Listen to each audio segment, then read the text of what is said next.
वाहिगुरु नाम जहाज़ है चढ़े सोतरे पार। तब पूज्य सिंधी पंचायत यदुनंदन नगर पंचायत भवन स्थित गुरुद्वारे में श्री गुरु नानक देव जन जो 552 प्रकाशोत्सव धूमधाम सां गॾु मल्हायो वियो। सर्वप्रथम निशान साहिब में झंडो लॻायो वियो। उनखां पोइ महिला मंडल द्वारा शबद कीर्तन कयो वियो। जंहिंखे नानक शाह जी ओट, तंहिंखे लॻंदी न काई चोट। धन गुरु नानक सारा जग तारियां, छो कयां परवाह सतगुरु वेठो आ। गुरु नानक तुंहिंजे दर तां मां वञा न ख़ाली। अहिड़ा कई ऐं गुरु नानक देव जन जा भॼन ॻाया विया, जंहिंखे ॿुधी करे साध संगत भाव विभोर थी वई। आख़िर में अरदास कई वई, विश्व कल्याण लाइ पलव पायो वियो, प्रसाद वितरण करे जन्मोत्सव मल्हायो वियो। भोग साहिब खां पोइ लंगर जो आयोजन कयो वियो। वॾी संख्या में साध संगत लंगर चखियो ऐं गुरु घर में हाज़िरी लॻाए करे पंहिंजे जीवन खे सफल बणायो।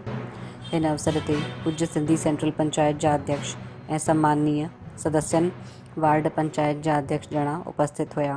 हिन पूरे आयोजन खे सफल ठाहिण में पूज्य सिंधी पंचायत यदुनंदन नगर जा अध्यक्ष श्री रामचंद्र नागवानी, कोषाध्यक्ष महेश शामनानी, महेंद्र शामनानी, सचिव विजय छाबरिया, संरक्षक सतराम जेठमलानी ऐं पदाधिकारी राजकुमार सुखवानी, नरेंद्र दावड़ा, दिलीप जगमलानी, रूपचंद शामनानी, नरेश रंगलानी, मनोज जेठमलानी, सोनी डोडवानी, अशोक अमलानी, नंदलाल वाधवानी, धरमदास रेलवानी ऐं समस्त कार्यकारिणी ऐं महिला मंडल जो विशेष सहयोग रहियो। जय झूलेलाल।